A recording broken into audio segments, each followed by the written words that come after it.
जंगल का राजा मिट्ठू तोता था और सभी पक्षी उस राजा से बहुत खुश थे क्योंकि वह सभी पक्षी का बहुत अच्छे से ख्याल रखते थे और पक्षी भी राजा से बहुत खुश थे। जबकि इधर गोरी को भी और काला कौवा रहता था जो बहुत ही दुष्ट थे और उनका सोच भी बहुत ही बुरी थी। हाय रे दैया कालू जी, कब ये मिट्ठू राजा मरेगा और कब अब जंगल के राजा और मैं जंगल की रानी बनूंगी। वह दिन दूर नहीं है गोरी, जब मैं जंगल का राजा बनूंगा। दोनों कुछ देर तक बातें करते हैं। फिर एक दिन मिट्ठू राजा बीमार पड़ जाता है। कालू, जल्दी से जाओ और बुलबुल से मेरे लिए दवाई लेकर आओ, मेरी तबीयत ठीक नहीं है। ठीक है राजा जी, मैं जा रहा हूँ, अपना ख्याल रखना, मैं जल्दी से आ जाऊँगा। फिर कालू बुलबुल डॉक्टर के पास चला जाता है। डॉक्टर, राजा जी की तबीयत खराब है, मुझे जल्दी से दवाई दे दें। यह लो दवा और राजा जी को दे देना। एक दिन में सिर्फ 2 बार पीनी है, याद रहे, ज़्यादा नहीं। फिर कालू वहाँ से आ जाता है और एक जगह दवा रखकर सोचता है, अरे मुझे इसी दिन का इंतज़ार था, मैं क्यों गया था डॉक्टर के पास। मैं इस दवा में जहर मिला देता हूँ जिससे राजा मर जाएगा और अगला राजा मैं ही होऊंगा। ऐसा बोलकर कालू उसमें जहर मिला देता है। हा हा हा हा, कालू हूँ मैं कालू, अब बनूंगा मैं राजा और मेरी गौरी रानी। इतना बोलकर कालू वहाँ से चला जाता है और राजा जी के पास पहुँच जाता है। अरे कालू, तुम इतनी देर आने में कैसे हो गई? राजा जी, बुलबुल हॉस्पिटल में नहीं थी इसलिए मैं लेट हो गया। ये आप दवा पी लें, दिन में इसको 2 बार पीना है। फिर मिट्ठू राजा वो दवाई पी लेता है और कुछ देर में वह बेहोश हो जाता है। फिर कुछ क्षण बाद सभी पक्षी वहाँ पर आ जाते हैं और उनके ही सामने राजा की मृत्यु हो जाती है। हा हा हा हा, हमारे राजा अब हमको छोड़कर चले गए, अब हमारा सभी पक्षियों का क्या होगा। अब हम लोगों का क्या होगा, ऐसा राजा हमको कहाँ मिलेगा।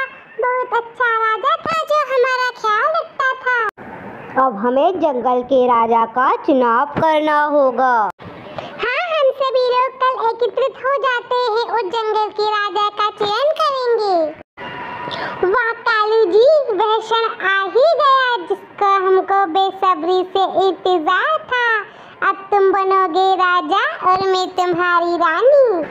फिर सभी पक्षी अगले दिन एक वृक्ष के नीचे एकत्रित हो जाते हैं।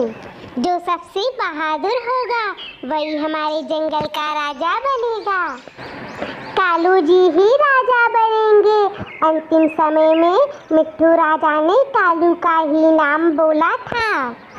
ठीक है, हम सभी में वैसे भी ही कालू बड़ा है, इसलिए कालू ही जंगल का राजा बनेगा। फिर सभी पक्षी मिलकर गोली को भी और काले कौवे का जंगल का राजा और रानी घोषित कर देते हैं। टूनी, मुझे बहुत जोरों की भूख लग रही है, मेरे लिए जाओ और भोजन की व्यवस्था करके लेकर आओ। अरे महाराज, जंगल में तो वैसे भी कुछ नहीं बचा है, थोड़ा बहुत पानी ही बचा है, फल कहाँ से मिलेगा, सब सूखने वाला है। अरे तो जाओ, घड़े में बहुत सारा पानी भर के ले आओ जिससे हम दोनों प्यासे ना रहें। अगर ऐसा रहा तो हम प्यासे मर जाएंगे। ये बात जाकर कबूतरी सारे पक्षियों को बताती है। दोस्तों, हम सभी ने बहुत बड़ी गलती की है। कौवा और कौवी को राजा रानी बनाने की। वह सिर्फ अपने बारे में सोचती है, जनता के बारे में तो वह बिल्कुल भी नहीं सोचती। हाँ बहन, सही बोल रही हो। मेरे साथ भी कुछ ऐसा ही किया है। उनको जंगल की किसी की भी फिक्र नहीं। अरे मैंने तो कालू और गोरी को यह बोलते भी सुना है कि उन्होंने ही राजा को मारा है जहर देकर। क्या हमारे मिट्टू राजा को जहर देकर मारा गया? अब तो ये गोली और कारे को भी कुछ सबक सिखाना ही चढ़ेगा। चलो पक्षियों। अरे सभी पक्षियों एक साथ आए हो और सभी के हाथ में ये इतने बड़े बड़े डंडे क्यों हैं? हम तुमको तुम्हारी करनी की सजा देने आए हैं। तुमने धोखे से हमारे राजा को मारा था। अब तुम दोनों की अच्छे से पिटाई होगी। और मारो हमारे राजा को, और मारो हमारे राजा को।